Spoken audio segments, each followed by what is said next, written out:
লাঠি ছাড়া হাঁটতে কোনো সমস্যা হইতেছে না? না, আলহামদুলিল্লাহ এখন শরীরে আগের মতো বল পাইতেছি, পায়ের ব্যথাটাও নেই। একটা কথা কইতাম। বলো। আমি চইলা যাইতেছি, এতদিন আপনাকে আশ্রয় আসছিলাম, আপনারা আশ্রয় না দিলে হয়তো মইরাই যাইতাম। সবই আল্লাহ পাকের রহমত, আপনাকে লাগে ভালোবাসা আর দোয়া রইল। সইলা যাইতে যাইতেছ কেন? আমাকে বাড়িতে কোনো অসুবিধা? না না, অসুবিধা হইতেছে না। আর কত বইসা থাকুন, শরীর তো এখন আগে চাইতে অনেক ভালো। তাছাড়া খুব দুশ্চিন্তা হইতেছে। আমার মনে হয় সমনষ্ট না করে আমার স্ত্রীর খুঁজতে বাইরে হওয়া উচিত। সেও নিশ্চয় আমার নিয়ে চিন্তিত। বাবা, তোমার একটু ভালো মন্দ রান্না খাওয়াইতে পারলাম না, আর 2টা দিন থাকো। ইনশাল্লাহ, আল্লাহ তৌফিক দিলে আমি আবার আসুন। পরিবারের খোঁজে যাইতেছ, তাই বাধা দিব না।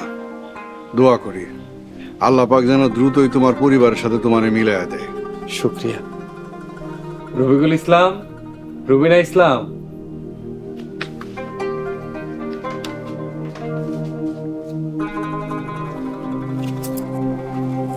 ভালোভাবে পড়াশোনা করবা, আব্বা আমার কথা শুনবা।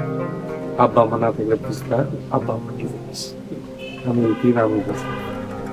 আমি তাহলে আসি।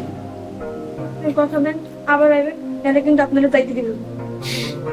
ঠিক আছে, আসুন ইনশাল্লাহ। এখন আমি তাহলে যাই। আসসালামু আলাইকুম। ওয়ালাইকুম আসসালাম।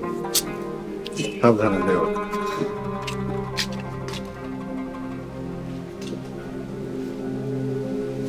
পড়তে বল।